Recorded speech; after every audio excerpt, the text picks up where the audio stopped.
Bonjour and welcome to the Redvee TV Show, supported by Chapel House Cars for the 2025 season. And if you didn't already know, their 35-year anniversary event is currently on at Chapel House St Helens. 100 cars in 100 hours. They want to give happy homes to. Low rate finance available, over 1,000 cars in group stock. Free MOTs for life. Car prices checked daily and up to 5,000 in cash for your part exchange. It's on until March the 30th.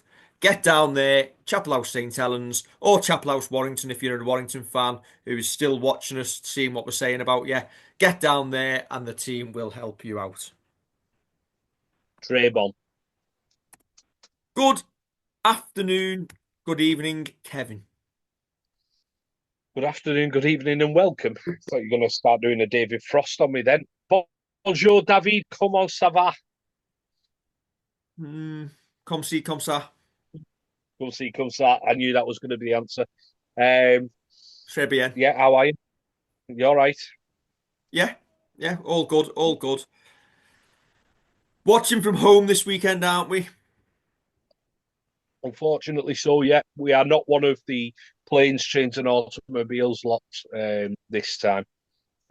Like some of our mates who have travelled in weird and wonderful ways. Yes, I seen a few have gone via Marrakesh because it was cheaper. Yes, that is the way to do it.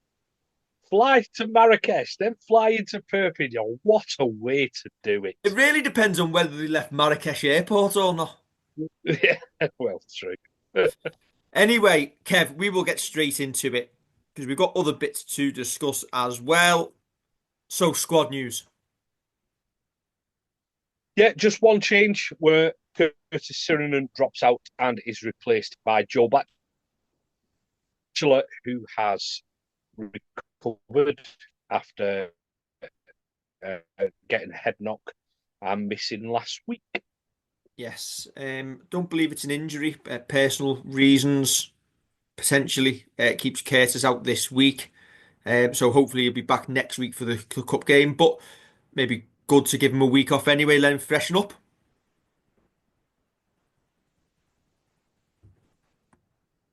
Yeah, You froze, or I froze. you froze on me a couple of times. Yeah, I froze, you froze, we all froze. I've got your text.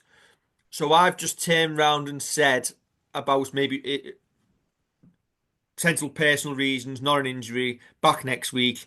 Maybe good just to give him a week off to freshen up.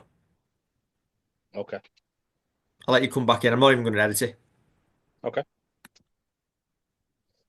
Yeah, could be good to it could be good to kind of freshen things up. Obviously, you want Curtis Sirenen in your team, um, but after another defeat, um, we need to find a way of getting over the line this week. I think we're now coming to these games being a lot more pressure being put on staff and players. Um, and we need to, while it's nice to get the performance, 2 points has got to just be the aim to get over to France. First time in ages would have brought points away from there, it feels like, and come out of the looking healthier on the league table. Yeah, 3 wins out of 5 so far. 6 points level with Wigan, Leeds, Warrington. Um, Lee and Hull point ahead, and Hull KR surging away at the top. 5 wins from 5. Um, it's pretty tight the table, isn't it? If you'd have said to any Saints fan at the start of the year, 5 games in, you'll be above Wigan, people would be thinking you'd be probably top of the league. Yeah, I think they would. And I know we mentioned it a couple of times how you put things into context and you say, well, would you expect to beat Hull KR at the moment? I don't think many people would. Warrington, you'd hope for a win, but it didn't happen. We just weren't clinical enough, and the defence was good enough to repel us. I mean, as I say, I think I said it on the instant reaction when we did our pre-season um, predictions. I had Warrington to finish above us, so maybe it's a surprise, maybe it's not. But we've got to start turning some of these games against teams who we're expecting to finish in and around the top of the table into wins, because sooner rather than later, and we've got a toughish. Well, we have got a tough run of games coming up. The Catalan away, then Warrington in the cup, Wakey. I mean, you'd again be expecting to win. No, not necessarily a gimme. Wigan away, Warrington away, and then Leeds at home. And again, you'd be looking at Leeds thinking we you'd want to be winning that. You should be earmarking that as a win. You should be earmarking most of your home games as a win. Um, and with that tough run coming up, it does put more pressure on people around the club. It really does. We've heard for so long fans saying we don't care whether we win or lose, we just want to see more entertaining rugby. Now, I thought we swung the ball around a little bit on Friday night. It felt that way anyway. I read social media afterwards, and you'd have thought we'd played exactly the same way because we didn't finish them off. But does that prove what we always said? Winning comes first, entertainment comes after. Yeah, I think so. I think again, I think I mentioned it in the. I feel like I've said I think over and over again. There, I mentioned it in the instant reaction when I said Christian Wolf didn't necessarily play brilliant free flowing rugby. It wasn't like Ian Millwood or Justin Holbrook. It was we were fitter, we were bigger, we were stronger, and we could steamroll the teams and then play some nice stuff. I'm not saying it was all boring, but we could play some nice stuff off the back of it. No one cares what those games look like when you win 4 titles in a row. You don't. No one's remembering them. They're remembering the times when you're not quite up there. And are you playing entertaining rugby or are you playing boring rugby? And if you're playing boring rugby and losing, then it comes more into focus. Most of that Christian Wolf team was a lot of these players 3 years younger, more in the peak. Is there a point where we have to accept that, do you know what? What we're doing is what this current squad and what these current players are capable of? Or do you go with the other argument of, well, we looked awful when we had Kieran Cunningham in charge and you got rid and Justin Holbrook come in, and all of a sudden he turned things round and the performance is automatically improved? Or is it somewhere in the middle? I think these players are capable of so much more. I'm not necessarily putting that down to them or the coaching staff. I think it is a mix of everything. We've seen the change, and people are going to get to the point where they're going to decide if they're on board with the current setup or not. They're going to see if they're willing to give it time with 2 new assistant coaches, Underwello or not. They're going to give it time to see if they can see the improvements, which I think we saw a little bit more of last week. Can see changes to how we play and are a bit more patient with that. See if they're willing to trust the recruitment that we do need. We need to freshen this squad up, and see if they trust us, the club, to do that. Like when we built a team in 2018, 19, 20, 21, you've got these teams, 22, where you've got these teams that are winning things. Are you going to trust in the process, or are you going to throw your toys out the pram early doors? I know a lot of people say, well, I wouldn't have kept Weller on last year. Absolutely fine. Absolutely fine with that opinion. We're now, though, we're another 6 months on from that point. This is apparently a new era that we're going to start seeing the magic of Lee Breers coming in, the intensity of Eamon O'Carroll coming in.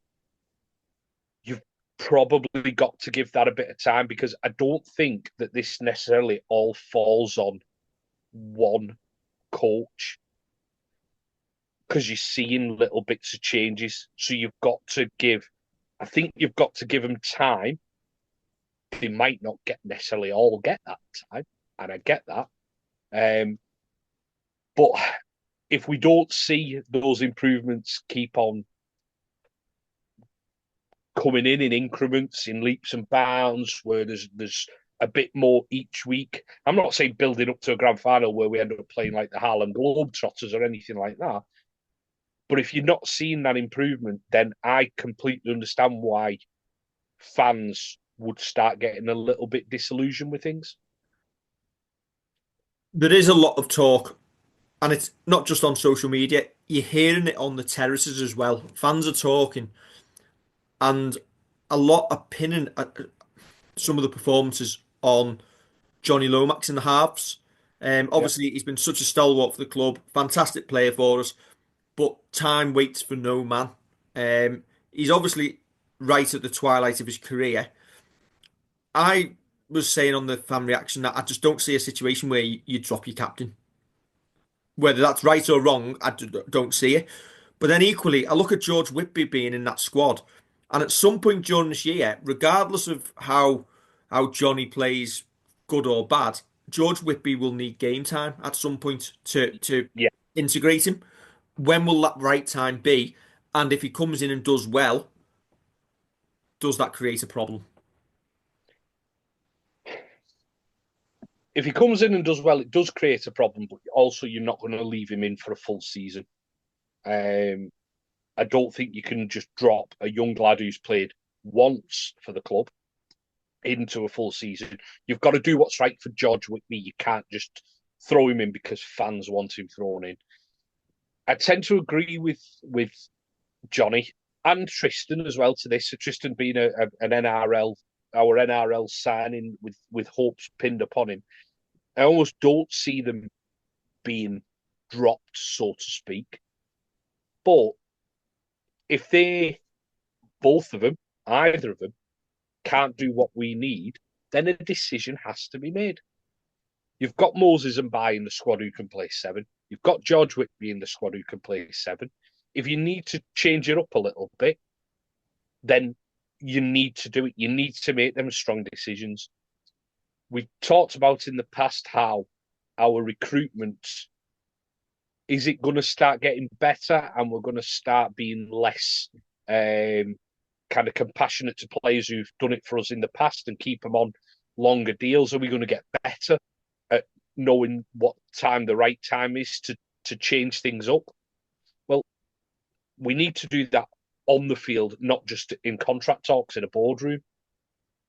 I'm not necessarily advocating at the minute for one or either of them who are playing halfback to get dropped, but they know that they need to be creating more and directing us more round the park, or else the noises will get louder. They will. You don't want it to happen. You don't like it happening. I think people know full well that I absolutely love Johnny Lomax. But if it needs be that we need a fresher pair of legs, fresher eyes on the pitch, someone who's doing it, then that needs to be the case. If it needs to be that we switch Tristan Sailor for Jack Wellesby to bring Jack up into the halves and let Tristan run from a bit deeper, then it needs to happen. And I'm sure that the coaching staff have got all this whirring round in the mind. They just need to know when the right time to do it is, because it is still a new spine. Moving Johnny to seven, having Tristan in there, playing alongside Jack Wellesby, it is new. You've got to give it that bit of time. But if it's not working, you've got to have a tinker with it. You've got to see how you can improve it. Because if we're not getting wins as well, everything amplifies. I think it creates a bigger problem if George Whitby comes in, plays well, and then when a big game rolls round, you take him out the team, and it doesn't go. And if it doesn't go so well, then it's on the coaches for the decisions they make. And listen, is it? It'd be a good conundrum to have, um, and you've got to make the right call, and that's what they paid the big bucks for, right, Kev? Catalan squad then. Yeah. Yeah, it looks like a strong squad on paper. That I've no idea of changes. I'm not going to lie to you. I've not looked at it. It looks like a strong squad, but they've been a proper hit and miss team. I feel this year. Couple of changes around the halfbacks where we say Theo Farge has dropped from having the number 7 shirt to having number 21. I think they've kind of tinkered and tried changing things. My only issue with going over to Catalan is it always, in the past couple of years, seems to have just been a place that we have never got on top of them and never gone on and put the foot down. We look at the chance that we had. Was that last year when Lewis Dodds should have scored? Yeah. And he didn't get the ball down.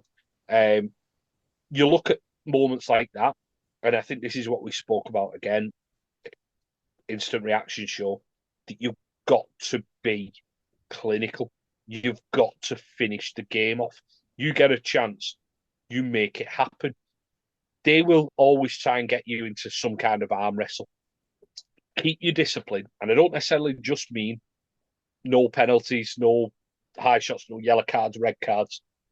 I'm talking about playing the way that you can, not making loose passes, not just putting your foot through a kick just because it feels like it's the right thing to do, actually playing the game in front of you. If we do that, this could be the first win that we've had over there in a couple of years. Absolutely. Because I think they're on a bit of a rocky road at the moment. Well, that's what I was going to come on to next. You felt that Steve McNamara's job in the hot seat was potentially, well, it was a hot seat. Yeah. And if he didn't win his last couple of games, he might have been out. But when you actually look at the results in hindsight now, they lost obviously Hull FC first game, Warrington away, got battered away at Lee. In hindsight, those teams are all going pretty well. Um, But you think of, like, as you say, yeah, fair enough. Them teams are going well, but they've been beaten at home by Hull. Catalan would be expecting to beat Hull at home. Absolutely would be. Yet getting beat by 6 points against Warrington, fair enough. Anybody can go to Warrington and get turned over. Getting turned over by Lee, again, one of the form teams at the minute, but beating Leeds 11-0, beating Cass 26-4. Are they the signs of a team that are firing on all cylinders? Or are they the signs of a team that you think, you know what, we could, if we turn up and are on our game, we can cause these problems? Listen, I'm confident that we're going to go away and win this weekend. I'd like to think. I just think it's set up for us. Obviously, the last 4 times we've been over there, we've lost. Something like that. You definitely don't want to make it 5 in a row, do you? No. Otherwise, you'd have to give another trophy out and an open top bus tour. Do you know what, Well, Kev? that was quick. Do you know what? The tiniest throwaway line. We were on the wind up before the game because they couldn't fill the stand and said they can't even fill it for the cup final. It got put in as a complete throwaway line for a laugh on the fan reaction. I've never seen as many bites on it in all my life when I didn't even chase it properly. It's not like you as well, Do you know what? I was actually disappointed with the fishing tweet yesterday about merging. And would you take Warrington, Widnes, or both under our wing? I was disappointed that. not to get more bites on that. Um, it was obviously put out too early in the day. I should have waited until about 7:30 at night when they're all frothing after the tea. Okay. Lessons learned. Yes. Put it Um, down. Put it down in. We'll put that down in the production meeting.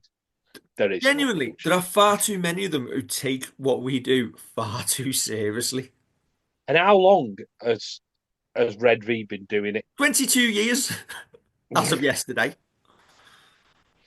Happy Yeah. birthday, Redvee. Yeah. It's you'd think that people would learn, but they don't.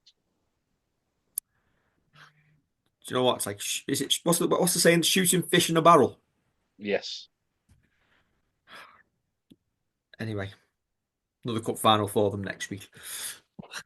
I've already said I'm going to choose the line again next week and just see how many go again, Harry. Anyway, right, Ashes have been announced, Kevin. I'm not up to date with my rugby league. I can't even tell you that is an England shirt on the left.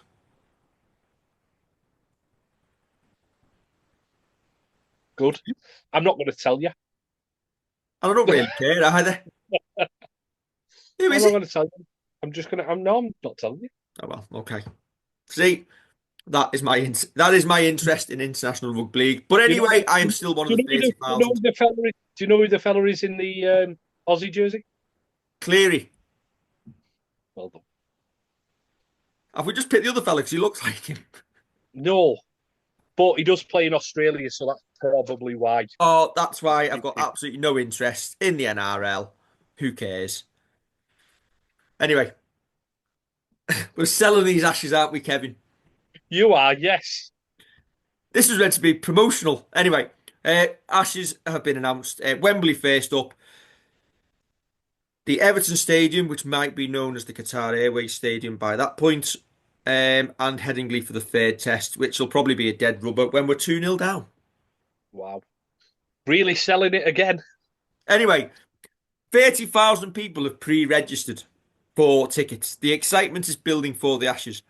Maybe it would have been an idea as a marketing tool to find out what the interest was before you announce the third stadium as Headingley that only holds 20,000. Um, yeah, fair enough. Um, I think, as people always say, three quarters of Headingley is absolutely fantastic. Nothing they can do about that Western Terrace, but it's not the greatest standing rugby league, is it? I heard one of the Um, Leeds people, or Leeds officials, describing that stadium as world class. three quarters of it, yeah, fair enough. Give them that. Three quarters of it is absolutely lovely. It is. Um, I think with Headingley, it almost feels like they're trying to shoehorn a stadium into being, can I call it the home of England? And Headingley's been chosen while it's quite central compared to like Hull and us on the other side of the Pennines. Um, but the other two, Wembley and the Everton Stadium, I know you'll be happy with the Everton Stadium being chosen. Bit of a Purely from an novelty. Everton financial perspective, yes. Yeah. But no, it'd be good to see. Be good to see how the Everton Stadium looks for a rugby league game, ahead of who knows what could be if they're going to rebuild Old Trafford and we move and decide to move away from Manchester, or if there's a magic weekend and we start switching them round to places away from Newcastle. Um, it could be a good option for those. See, a couple of things I'm going to say. So, first of all, Wembley. Now, I get why we want to go to London because you're going to try and get a lot of the Aussies there, aren't you? The expats are the expats. Yeah, yeah. Aussie expats who live in London. Um, you'll want to attack them. But then straight away, we've seen the seating plans. They're not opening the top tier of Wembley initially. So if they're not confident they're going to sell it out, why not use Tottenham Yeah, okay. and make sure it's full? It'd look better full. Um, so I get why they're going to London, and I think Wembley's too big, but I get it. Yeah, Everton Stadium for next one, 50 odd thousand. That should be selling out. Um, you're going to get a lot of people who will want to go because it's a brand new stadium. It's the closest to a lot of clubs in the northwest. Um, the facilities round. I was there on Sunday for the first time. The fan plaza outside is absolutely humongous. They can do so much outside there. There is not a bad view in the stadium. Genuinely, I went to the back row of the upper south stand. Um, felt it in my hamstrings and my glutes after getting up there. Um, but you're still so close to the pitch. The view's perfect. Um, wherever you are sat in that stadium, you're gonna have a great view. Is what I'll say to you. So start off with the cheap tickets because you're not going to miss anything either way. Um, bar facilities, everything around there. There's going to be plenty of bars along the Dock Road. to get into on the way to the stadium. You can have the hot walk outside, which I highly recommend for a pre-match feed. You might even do England donuts. £3.50 I got charged for an Everton donut. Good. And £2 of it ended up over my lad's face. This has been a message on behalf of the Liverpool Tourism Board. Everton tourism board. Although I did note England fans who've been in the last 10 years are getting priority, and so are Everton season ticket holders as well. Rightly so. Do you know what? You're actually going to get, and I've seen quite a lot of Everton fans who have never been to a rugby league game before, who will be buying tickets for this purely because they want to see a different sport in the stadium, and that is where this game will sell itself. Yeah, Um, so get your tickets quickly because I'd imagine that'll be the first to sell out, even before and the that's heavy one. that's where Saints should sell himself as well. Then Well, do get you know what? We were having a discussion before. I would love if Saints get Wigan in a loop fixture to play that loop fixture at say Bramley Moor. Even and do you know what? Call me a heretic for this. I would do it as the Good Friday game. I know. Say Saints Wigan got a loop fixture next year. Say we'll have the loop fixture at Bramley Moor, so it's a central neutral territory, and then say Saints can have the Good Friday game, home game the year after, and then just so miss a year out basically.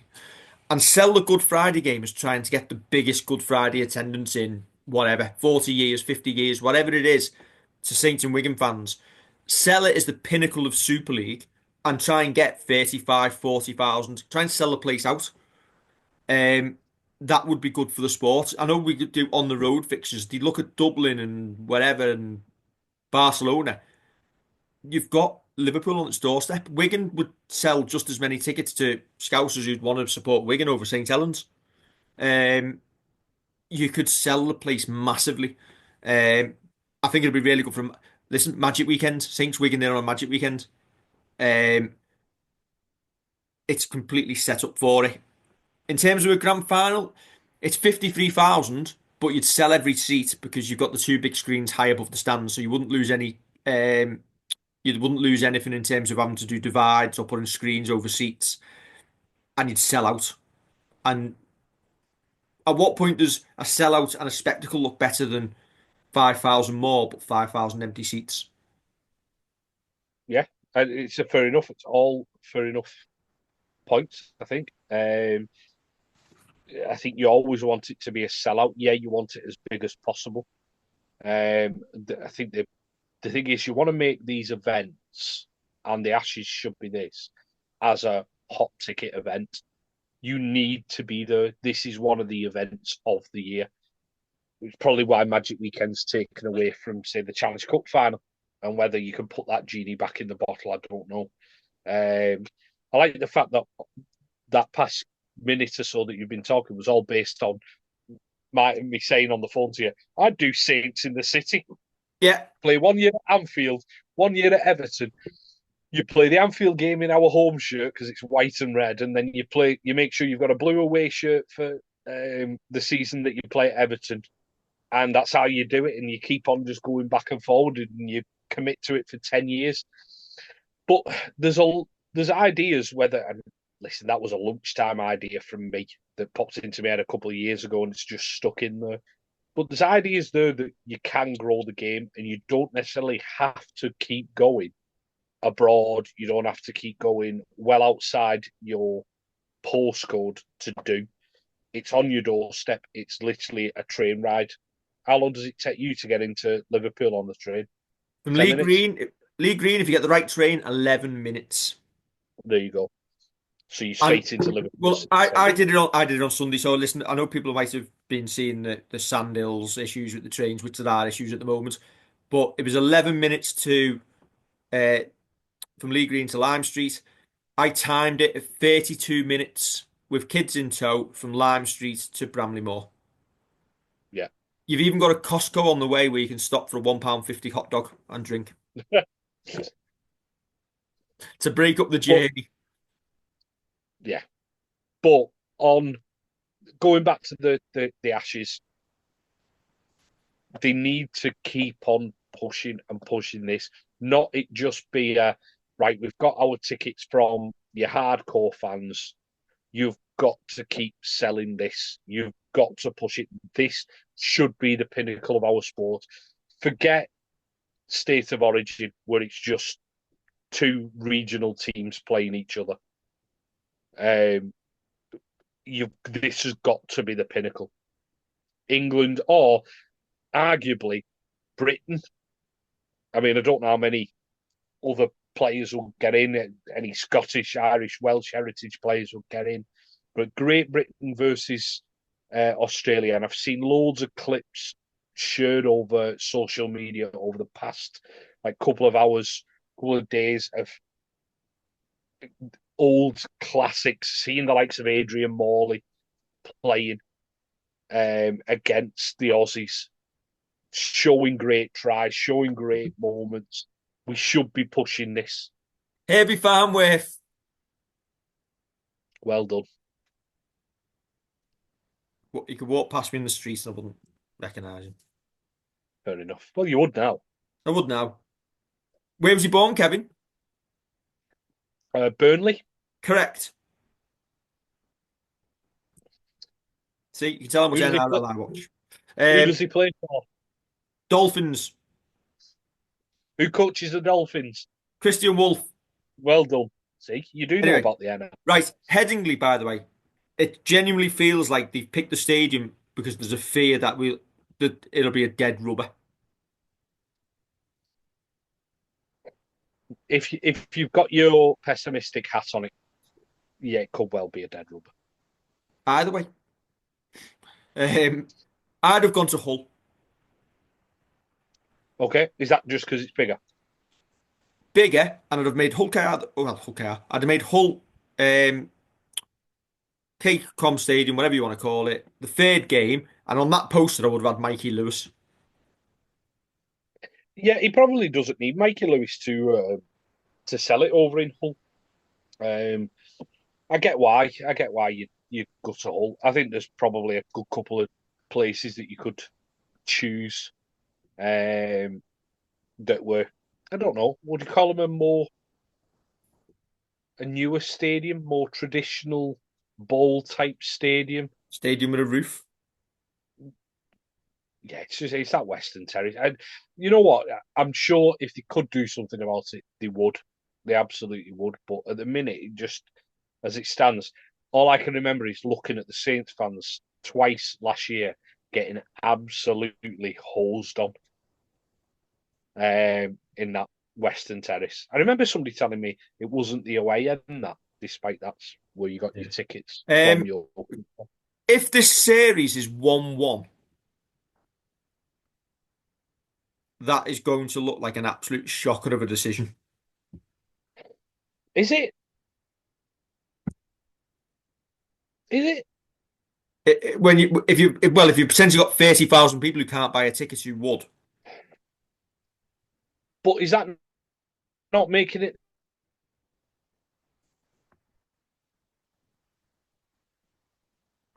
ticket Yeah. fast? We're giving you plenty. Maybe you're missing out for next time round.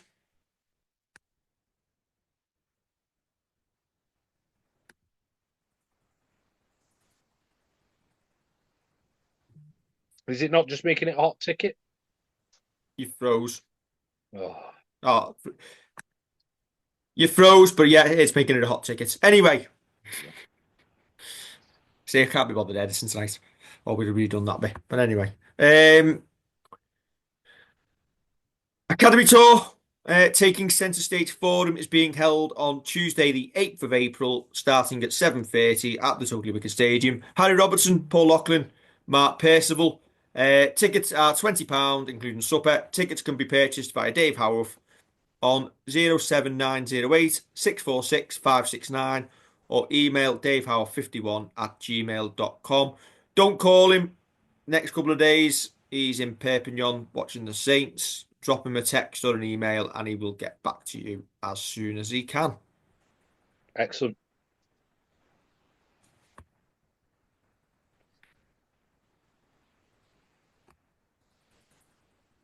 Best thing about Bramley Moore, Kevin, you could get served at the kiosks immediately. Saints should take a tour down there to see how a bar should work. The best thing about a multi-million pound stadium that you've been watching your under 21s in is not looking at the pitch. Yeah, I'll say that.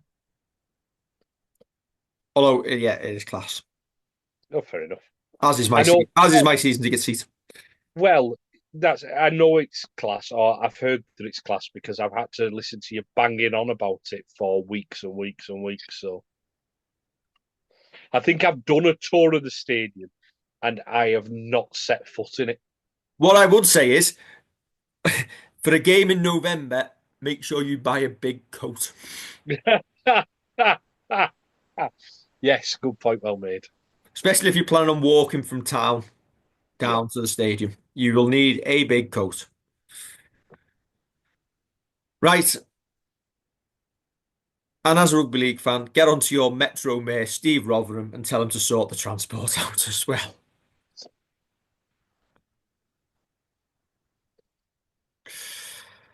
Right, are we done, Kevin? Predictions for Catalan. Saints to win a close one. Okay, I'll say the same. Don't forget to like, share, and subscribe. Au revoir.